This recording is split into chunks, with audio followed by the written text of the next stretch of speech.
If we were to try to live out the life that our teachers, the state, the experts, our doctors, the scientists, our therapists, our life coaches, YouTube gurus, and our friends told us, we would drop dead from exhaustion.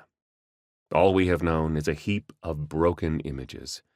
So, naturally, most of us are winging it. When this hits you, and if it hasn't hit you, it will, you'll probably start looking around for some wise older person for help.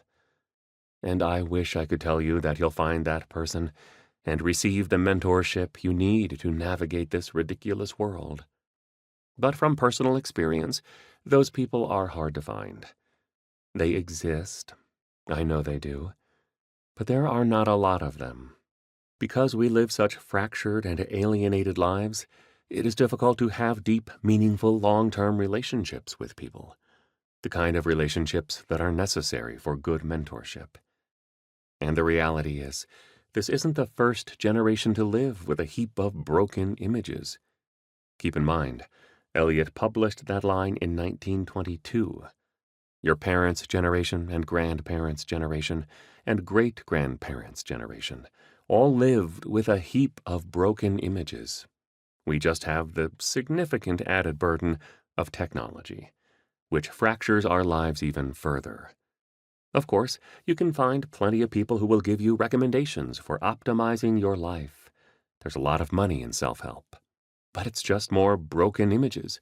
One guru tells you to exercise more, another tells you to hustle harder, another tells you to meditate, another tells you to find a meaningful job, another tells you to find yourself, another tells you to get some new form of therapy. And once you finish listening to all these coaches, you end up feeling more drained and inadequate than when you started. Oh, it may work for a while, but the crash comes eventually. And that's the thing. For some people, it feels like the broken images are enough. You can piece together a life of significance and meaning by selecting the fragments that suit you personally. You take a little consumerism, add a dash of Christianity, a pinch of romanticism, and a smidge of healthy living. And if you don't stop moving, you can stay afloat and feel largely fulfilled and content. But eventually life catches up. Life gets difficult. Addiction overwhelms you. Tragedy strikes. Suffering comes, as it does to all of us. And the patchwork quilt of a life you've pieced together no longer seems that secure anymore. You need something more solid, more substantial, more coherent. You need something sufficient to the task. We all do. This would all be easier to deal with if you could just stop caring so much. If you weren't passionate about living a life of meaning, but you do care.